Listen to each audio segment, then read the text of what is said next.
Bonjour et bienvenue. L'ordinateur, ça paraît souvent un peu intimidant, n'est-ce pas?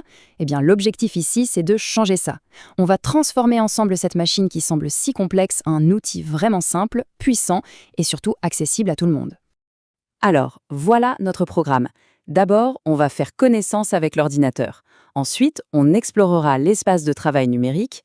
Après ça, on verra les compétences de base, puis comment se connecter au monde, et enfin, très important, comment rester en sécurité. C'est parti! Allez, première étape, un ordinateur. Concrètement, qu'est-ce que c'est? Pour bien comprendre, on va le décomposer en deux grandes parties, ce qu'on peut toucher et ce qu'on ne peut pas voir. Alors, avant même de parler de la machine, il faut comprendre le concept, l'informatique. Ce n'est pas juste un objet, hein. C'est en fait une science, la science qui permet de traiter automatiquement l'information. Que ce soit des textes, des images, des sons, tout ça. C'est ça qui fait de l'ordinateur un outil si puissant. Ok, donc un ordinateur, c'est toujours fait de deux choses. D'un côté, il y a ce qu'on appelle le matériel, ou le hardware en anglais. C'est simple, c'est tout ce qui est physique, tout ce qu'on peut toucher. L'écran, le clavier, la souris.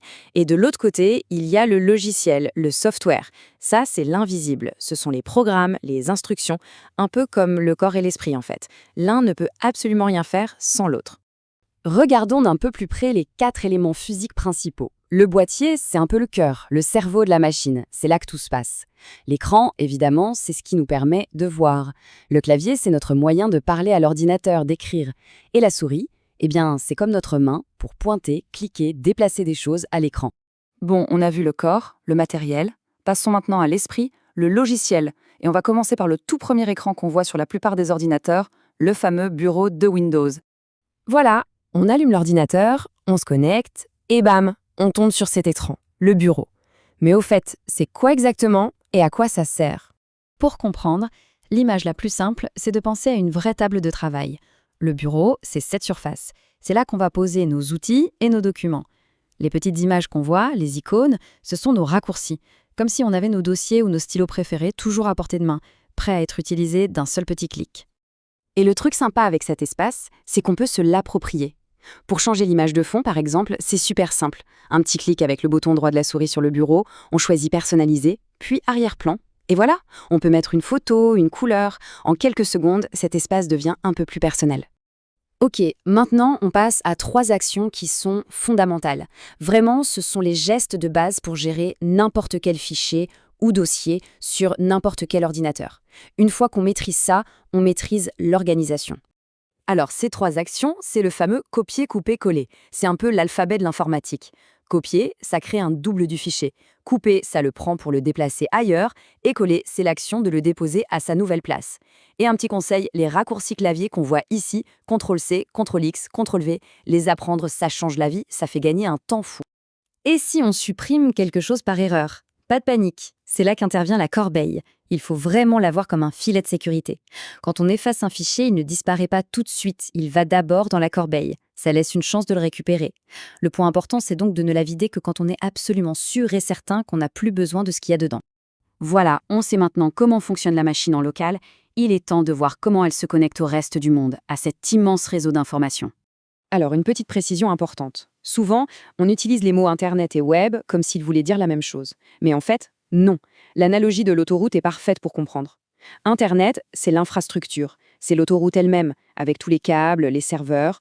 Le Web, ce sont les voitures qui roulent sur cette autoroute. Ce sont les sites, les pages, tout le contenu qu'on consulte.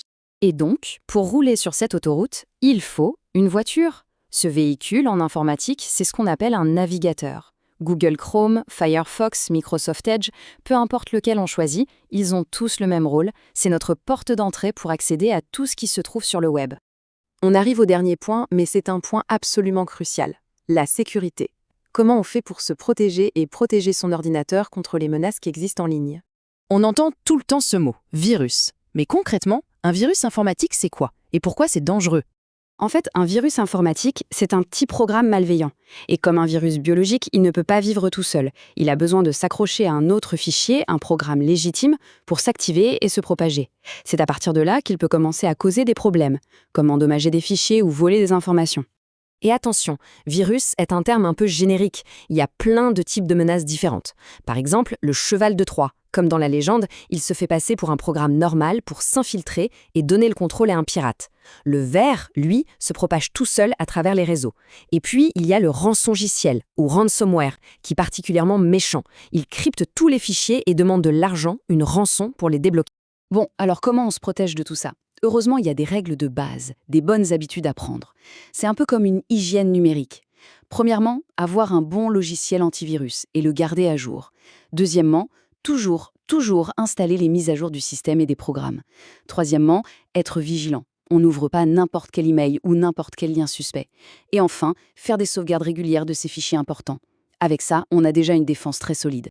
Et pour finir, cette citation résume parfaitement l'idée. Une fois qu'on maîtrise ces quelques bases, l'ordinateur n'est plus cette machine un peu effrayante. Au contraire, il devient ce qu'il est vraiment, un outil incroyable, une porte ouverte vers un univers de connaissances, de communication et de créativité quasiment infini.